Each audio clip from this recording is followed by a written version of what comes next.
Bonjour, bienvenue sur l'épisode Sage-femme authentique. Aujourd'hui, j'ai encore envie de vous parler d'un sujet que, évidemment, je trouve essentiel et très, très, très important à développer. Vous allez me dire que c'est à chaque fois ce que je vous dis, mais c'est certainement parce que je pense que tous ces sujets sont essentiels à connaître et à comprendre. Et c'est un sujet, évidemment, qui me touche beaucoup, que j'ai encore vu, à l'action il y a quelques semaines, quand j'ai accompagné une de nos patientes.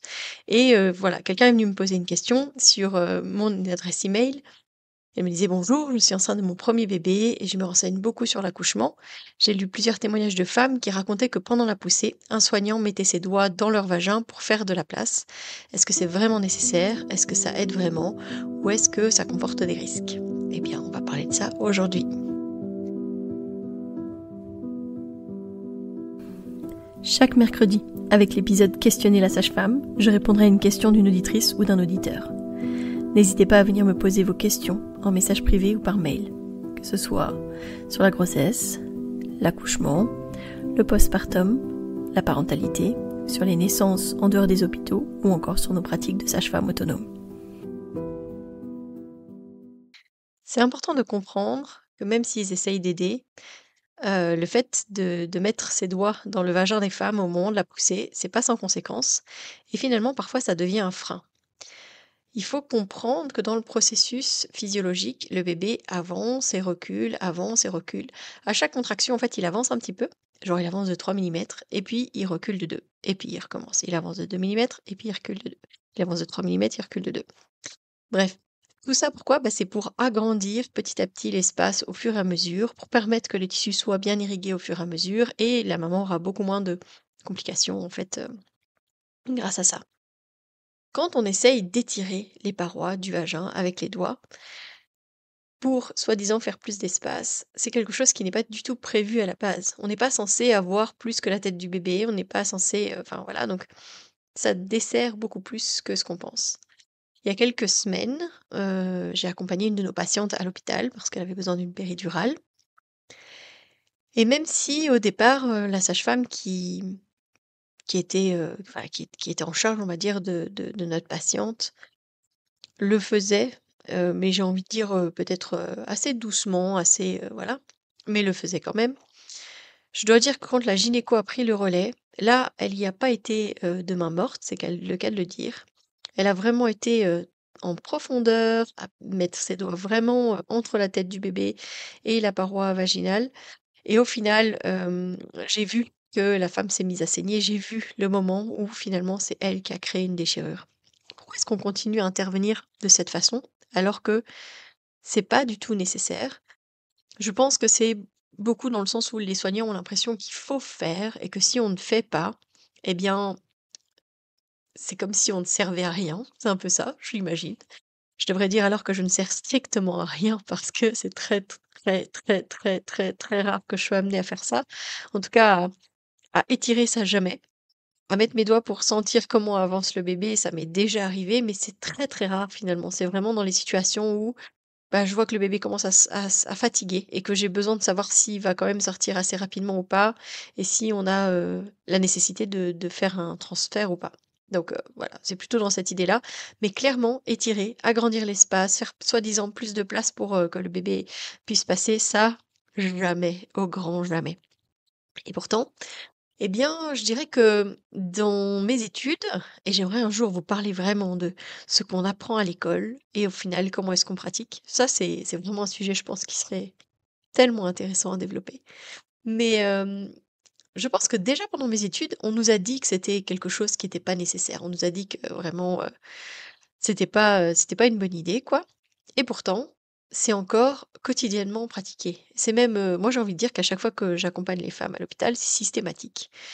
Et on a beau dire, «Mais il y a pas besoin», enfin voilà, mais ils entendent pas en fait. Ils comprennent pas qu'on puisse faire sans faire ça.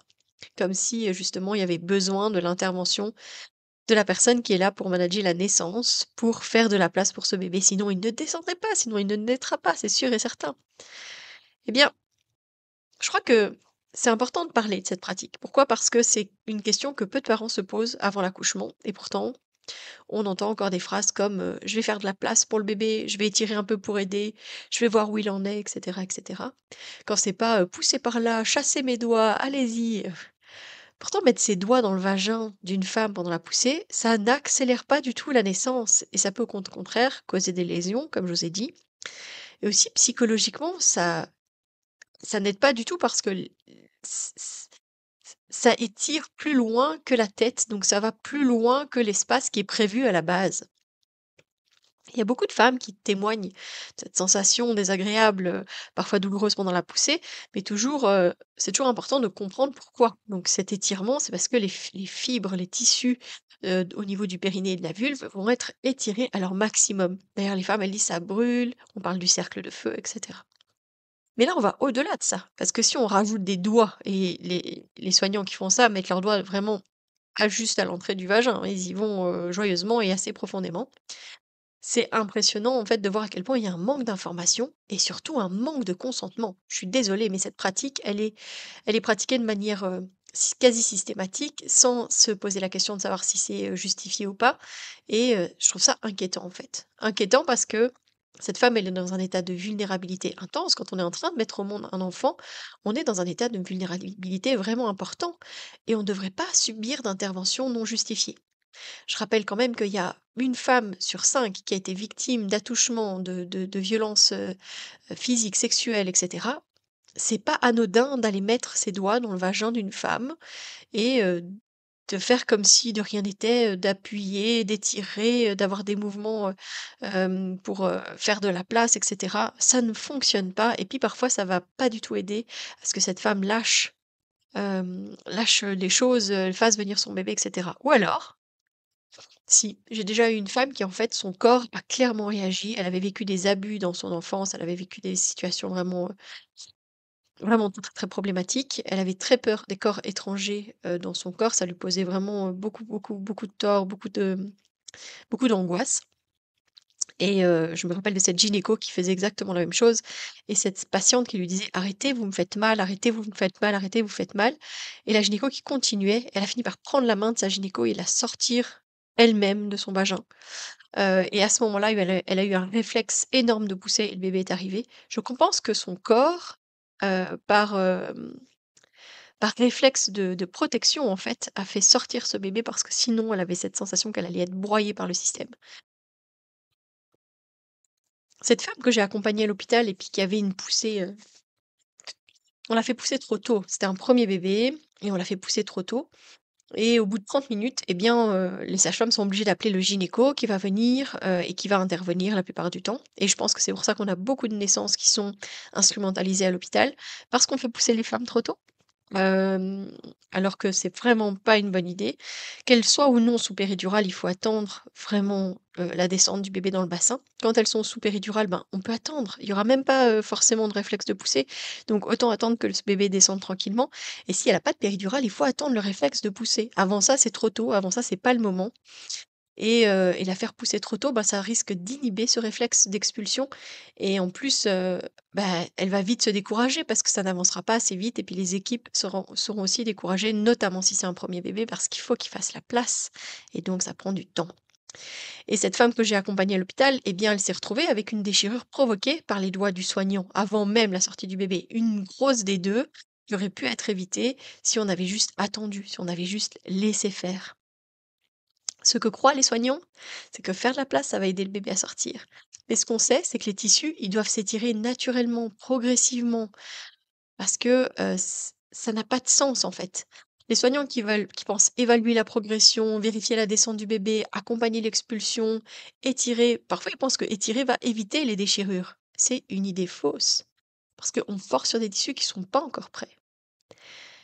Et les risques de ces pratiques, je vous l'ai dit, des risques de déchirure qui sont accrus parce que le périnée doit pouvoir s'assouplir progressivement, des risques d'inconfort ou de douleur, et ça c'est pas un geste anodin, des risques d'impact psychologique parce que beaucoup de femmes ressentent une perte de contrôle à ce moment crucial. Et puis, on a eu une de nos patientes où le gynécologue a même mis les doigts dans l'anus pour aider à défléchir la tête du bébé. Donc ça veut dire que elle a mis ses doigts dans l'anus de la femme pour pousser le menton du bébé.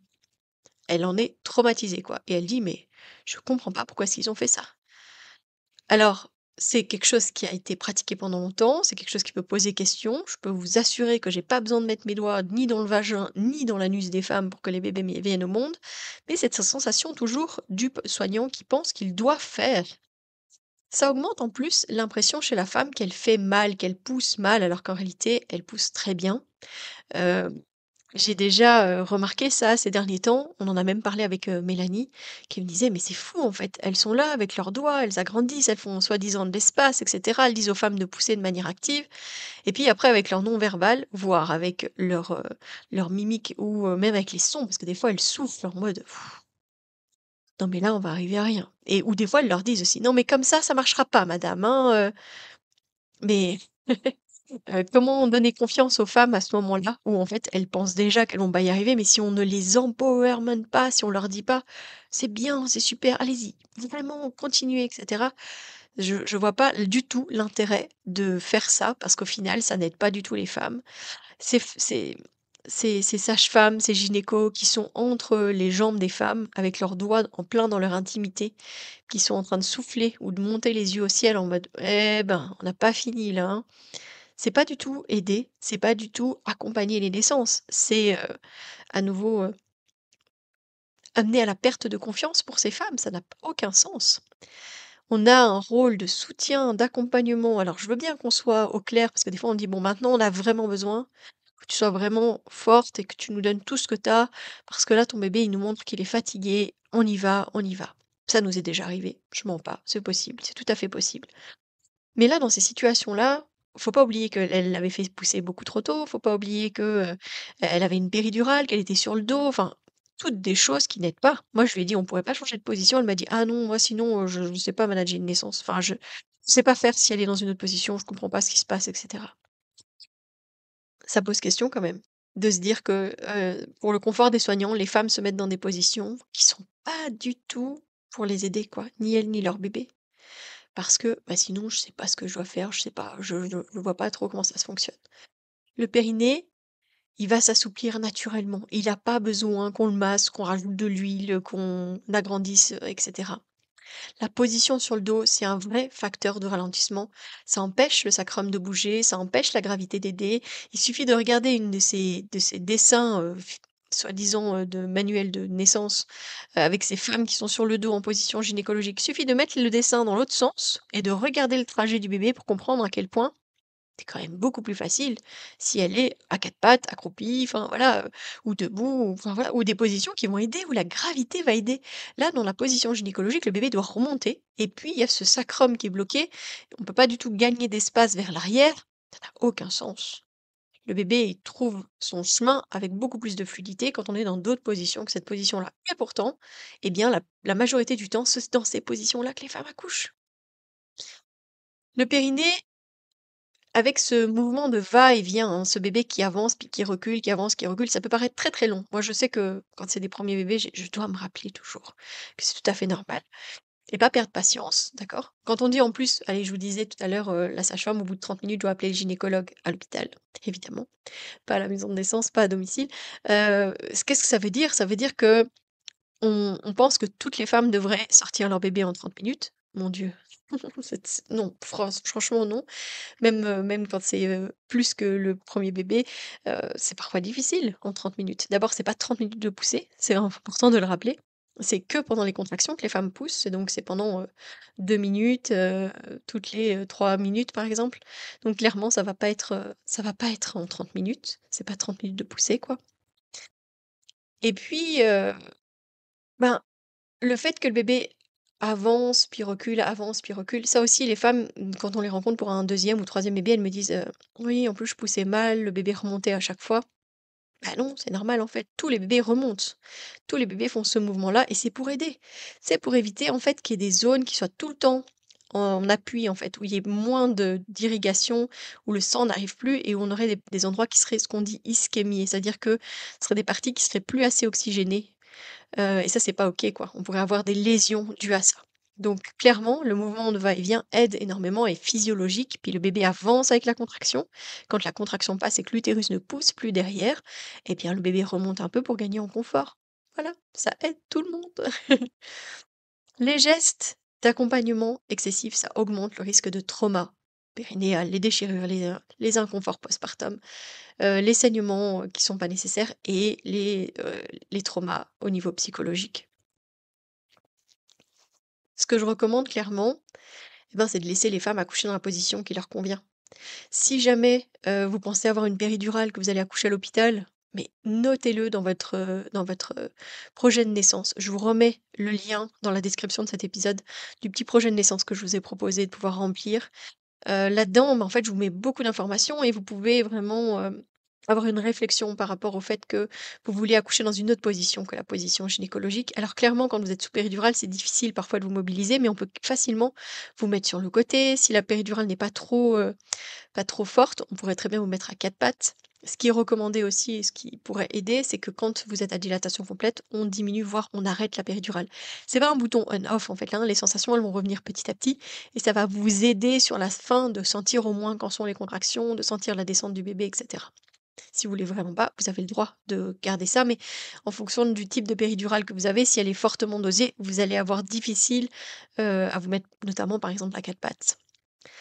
Heu, donc dans les projets de naissance, je pense que c'est vraiment hyper important de dire: «En fait, je veux pouvoir être libre du choix de ma position ou en tout cas de pouvoir essayer». Après ce que je vois, c'est que parfois les femmes, elles commencent, puis on leur dit: «Ah non, non, non, ça ne va pas, ça n'avance pas comme il faut». Mais en fait, c'est juste que c'est une perception qui est différente pour les soignants et ça, c'est encore autre chose. Il faut que les soignants apprennent, en fait, que c'est différent quand les femmes sont dans une position autre que la position, gynécologique. Évitez les manœuvres qui sont pas nécessaires. Donc vous avez le droit de dire que vous voulez pas qu'on fasse ce qu'ils sont en train de faire, c'est-à-dire de mettre les doigts dans le vagin et puis d'étirer et d'essayer d'agrandir l'espace entre la tête, et leurs doigts. Ça n'a aucun sens. Informez-vous et si jamais il y a des choses que vous comprenez pas, notamment sur le projet de naissance, revenez vers moi et je vous promets de vous refaire un épisode sur des parties que j'aurais pas, assez développées et que vous auriez eu du mal à comprendre. Exprimez vos préférences en salle de naissance, c'est vraiment important. D'autant plus si vous accouchez à l'hôpital parce que ce sont des gens qui ne vous connaissent pas, qui connaissent pas votre histoire et où ça risque d'être plus compliqué justement de pouvoir se faire potentiellement entendre. Ces projets de naissance, ils sont là pour exprimer ce qui est important pour vous. Donc je vous remets aussi le lien dans la description de l'épisode de podcast sur lequel je vous parle du projet de naissance et de son intérêt. La naissance, c'est un processus qui sait se faire, c'est naturel, c'est physiologique, et on a besoin d'être en confiance et puis d'être dans des positions qui vont nous aider à le faire. Vous savez, moins on intervient, plus ça se déroule harmonieusement. Mais, c'est comme, si on doit, réfléchir au fait d'uriner ou d'aller à selle. Si on vous imposait une position pour pouvoir le faire, bah, ça serait compliqué. Si je rappelle toujours à ces hommes qui me disent: «Oh oui, mais bon, enfin, pourquoi est-ce que vous voulez faire différemment?» et cetera. Mais je leur dis: «Mais est-ce que vous imaginez vous, bah, déféquer, sur le dos, les pieds en l'air?» Je pense que c'est quand même difficile, hein. Il y a une vidéo aussi, une vidéo espagnole qui parle du processus de faire un bébé. Heu Comme si on monitorait l'homme dans sa performance sexuelle à bien faire un bébé à sa femme, comme on monitore une femme pour faire naître son bébé actuellement dans les hôpitaux. Et on voit en fait à quel point on est interventionniste, à quel point on bouge les choses, à quel point en fait on interfère et on n'aide pas en fait à ce que les choses se passent sereinement. Et cette pratique de mettre ses doigts dans le vagin des femmes, c'est clairement contre-productif et c'est parfois humiliant. J'en reviens à cette patiente à qui on sans lui demander, du tout son consentement, on a mis les doigts dans son anus pour défléchir la tête du bébé. C'est parce que les soignants pensent que, c'est normal, en fait, de faire ça. Mais c'est pas normal. Le consentement, il devrait être là, toujours, pour chaque action. Quand on dit juste: «Je vais aider, je vais aider un peu plus votre bébé», c'est pas, mettre encore plus loin les doigts, dans le vagin. C'est pas non plus faire une épisiotomie sans demander le consentement. C'est non, en fait. Donc informez-vous sur les pratiques en salle de naissance. Discutez avec les équipes soignantes en amont. Peut-être parler des habitudes concernant ce geste et bien d'autres en fait. Mais parce que c'est devenu tellement systématique, automatique, quotidien chez eux, que c'est parfois difficile en fait de se rendre compte que ce qu'on fait c'est mauvais. Donc poser les questions et poser les limites, ça aura du sens pour pouvoir vous protéger. Si vous sentez qu'on vous impose une intervention qui vous semble pas justifiée, vous avez le droit de dire non. Et donc envisagez le projet de naissance pour clairement poser vos souhaits et vos limites et ça, je vous le remets, comme je vous ai dit, dans le lien dans la description de cet épisode. Respecter le corps des femmes, c'est respecter la naissance. Et au moment de la naissance, je pense qu'on prend souvent, beaucoup trop souvent, le pouvoir sur les femmes, vraiment. Donc toujours discuter avec les équipes soignantes. Évidemment, si vous êtes suivi, en maison de naissance ou à domicile par une sage-femme libérale, c'est quelqu'un qui va vous connaître, qui va connaître votre histoire et très souvent, elles sont non interventionnistes dans le sens où elles interviennent que si c'est nécessaire, mais elles ne posent pas des actes qui ne sont pas nécessaires. Donc faites-le, posez des questions, n'hésitez pas, parce que je dis ça et en même temps, on a une de nos patientes qui nous avait expliqué que lors de l'accouchement à domicile précédent, elle avait eu sa sage-femme qui avait gardé ses doigts dans son vagin pendant plus de 2 heures. Ça non plus, c'est pas OK. Vraiment, c'est pas OK. Donc à domicile, en maison de naissance ou à l'hôpital, c'est pas OK en fait. Voilà. Mais j'espère que cet épisode vous a plu.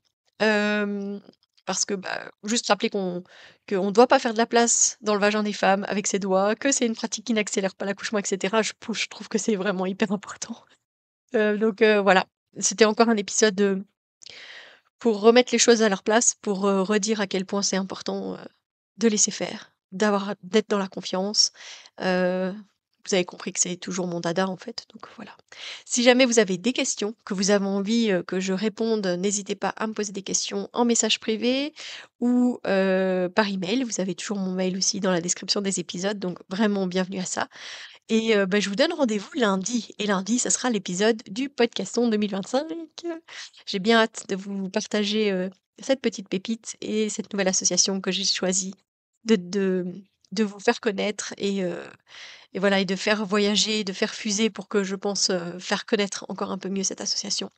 Pour rappel, la première année, j'avais interviewé Au-delà des nuages, l'association, qui aide les parents en deuil, qui perdent un bébé pour faire, des photos souvenirs, des photos de qualité avec des photographes professionnels. La deuxième année, j'ai travaillé avec, Aquarelle, l'association de sages-femmes à Bruxelles qui aide les patientes, les femmes en situation de précarité avec, des problèmes de sans-papiers et cette année, bah, voilà, vous redécouvrirez ça lundi, mais j'ai hâte, que du coup de vous partager ce nouvel épisode. Donc, rendez-vous lundi et d'ici là, portez-vous bien.